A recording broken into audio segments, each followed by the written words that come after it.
আল্লাহু আকবার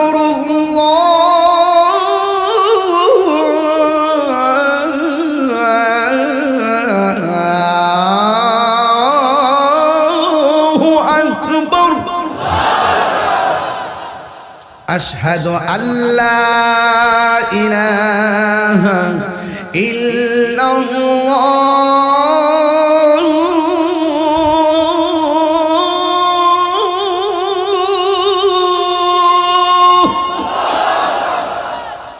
আশহাদু আন্না মুহাম্মাদার রাসূলুল্লাহ।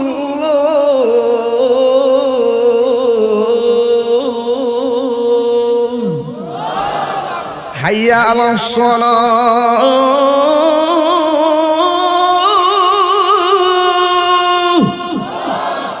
হাইয়া আলাল ফালাহ,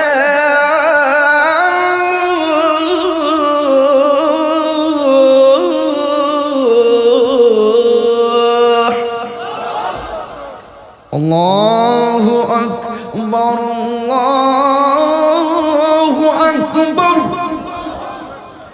লা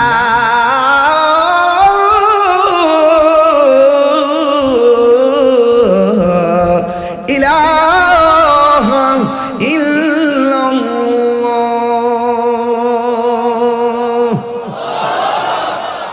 সংক্ষিপ্ত ভেঙ্গে ভেঙ্গে আজানটা দিয়ে গেলাম, কিন্তু নামাজের দরকার আছে না নাই? হক কথা বলতেই হবে। ওই তাহিরি, ওই এই তাহিরি, কথা বোঝার চেষ্টা করবেন। প্রাণ দয়াল রে, আর পরীক্ষার সময় নাই, করো জুরে ক্ষমা চাই, শেষের খেয়া না নিলায় আমারে, আমার দিন কি এমনি যাবে, লোকে তোমায় কি বলিবে, এই দুঃখ রইল তাহিরির অন্তরে। প্রাণ দয়াল রে, সন্ধ্যা হইল ডাকি দিলে না মোরে, সন্ধ্যা হইল ডাক দিলে না মোরে, প্রাণ দয়াল রে, সন্ধ্যা হইল ডাকি দিলে না মোরে। জোরে জোরে কি আল্লাহু আকবার বলা যাবে না? হায়রে ও রাজনগরের বাবা, কয় বছর কাটাইছে,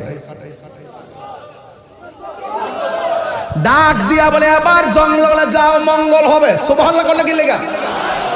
এবার তিনি যাইয়া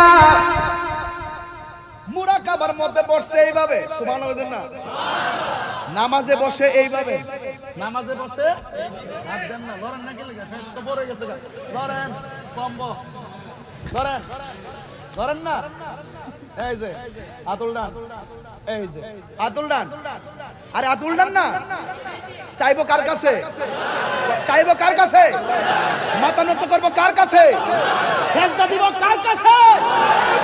আপনি যদি রাতের বেলা তাহাজ্জুদের টাইমে এইভাবে হাত ফালাইয়া চোখটা বন্ধ করে দেখেন যে আল্লাহ এই মুহূর্তে মরে গেছি, হ্যাঁ, মৌলভী বাজার থেকে আমার কাফনের কাপড় আসতেছে, মসজিদ থেকে আমার খাটটা আসতেছে, বড়ই পাতা পারতেছে, গরম জল হইতেছে, কাফনের কাপড়টা কাটতেছে, খাটের মধ্যে বাইন্দা শুয়াই দিছে, কান্দের মধ্যে করে জানাজার মাঠে নিয়ে গেছে, আবার জানাজা শেষ করে কাঁধের মধ্যে তুলছে, আবার আসল বাড়িতে নিয়ে গেছে। বাড়িটার নাম কি?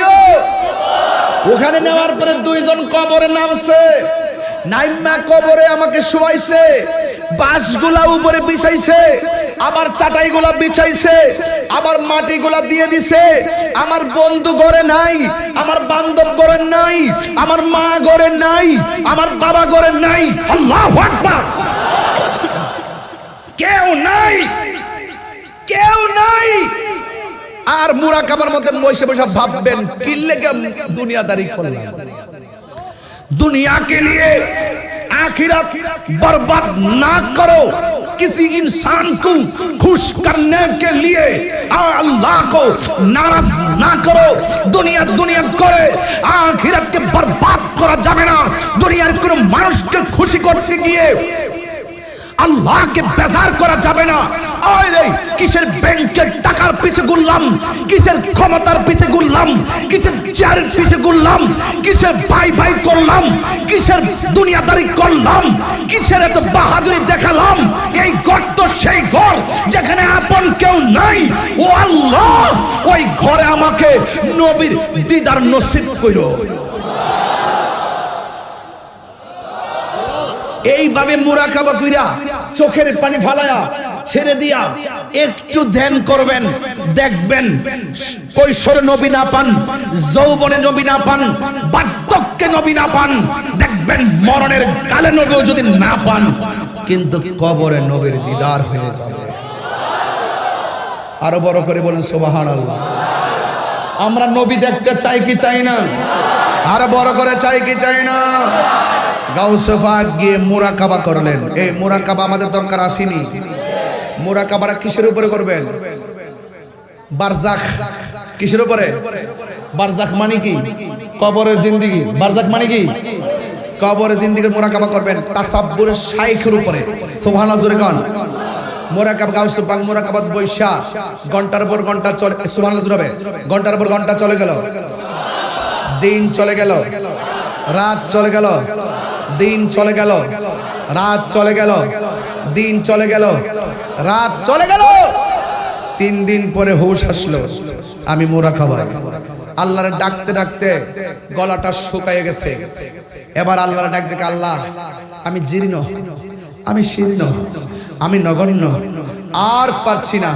আল্লাহ তুমি আমাকে একটু বৃষ্টির ব্যবস্থা করো। তখন আকাশটা ফকফকা, সূর্যের আলো দিচ্ছে, মেঘমালা নাই, বৃষ্টির সম্ভাবনা 1% নাই। আল্লাহর কাছে বলছে মাল্লাহুল মাওলা ফালাহুল কুল, যে আল্লাহর হয়ে যায় আল্লাহ তার হয়ে যায়। আল্লাহর বলছে, আল্লাহ তোমার ডাকার জন্য গলাটা ভিজাইয়া দাও। সুবহানাল্লাহ কইতেন না? আইয়ুব আলাইহিস সালাম বলছিল, আল্লাহ আমার অল বডিটা পচাইয়া শেষ করে দাও, আমার জিহ্বাটারে ভালো রাখো যেন তোমার নামের জিকির করতে পারি। আর জোরে কর না সুবহানাল্লাহ। যেন তোমার নামের জিকির করতে পারি। আজকে কুমকুমিয়া হাবিবি কামতানাম আর শামসু ওয়াল কামারুল আয়ানাম। আর কত ঘুমাবেন? তাহাজ্জুদের টাইমে উঠেন, ওইটা মুরাকাবা করেন। গাউসে পাক বলেন, আল্লাহ আমি তোমাকে ডাকতে ডাকতে আমার গলাটা শুকিয়ে গেছে, একটু বৃষ্টি দেন যেন আমি পানিটা পান করে নির্জীব শরীরটারে সজীব করতে পারি, আমার শরীরটারে যেন শক্ত করতে পারি। ও বন্ধু, কথাটা বলতে দিই, পিরানি পীর গৌসুস সাকালাইন কাইয়ুমে জামানি শেখ সৈয়দ মীর মহিউদ্দিন আব্দুল কাদের জিলানী বলেন, আমি আল্লাহর কাছে হাত বাড়িয়েছি, আমার আল্লাহ আসমান থেকে মুষলধারে বৃষ্টি নামিয়ে দিয়েছে। আমি ইচ্ছে মতো মন মতো মহান রবের শুকরিয়া আদায় করছি আর পানি পান করছি। ওই মুহূর্তে হঠাৎ করে 2টা মেঘমালা টুকরা আমার আসমানের আমার মাথার উপরে আসছে। 2টা টুকরা এভাবে লেগে গেছে, 2টা টুকরার মাঝখানে একটা বাতি, একটা আলো আমাকে ডাক দিয়া কই, হে আব্দুল কাদের, তুমি তোমার জন্য তুমি যেই রিয়াজত করেছো, তোমার জন্য আজকে থেকে নামাজ মাফ, তোমার জন্য রোজা মাফ, তোমার জন্য ইবাদত মাফ। তোমার নামাজ পড়া লাগবে না, তোমার রোজা করা লাগবে না, তোমার ইবাদত করা লাগবে না। এইভাবে আলোটা এসে গাউসে পাককে জবান দিয়ে বলতেছে, হ্যাঁ আমি তোমার রব, আমি তোমাকে বলছি তোমার নামাজ লাগবে না, রোজা লাগবে না, হজ লাগবে না, যাকাত লাগবে না। তখন গাউসে পাক বলে, এ মরদুদ শয়তান, তুই যে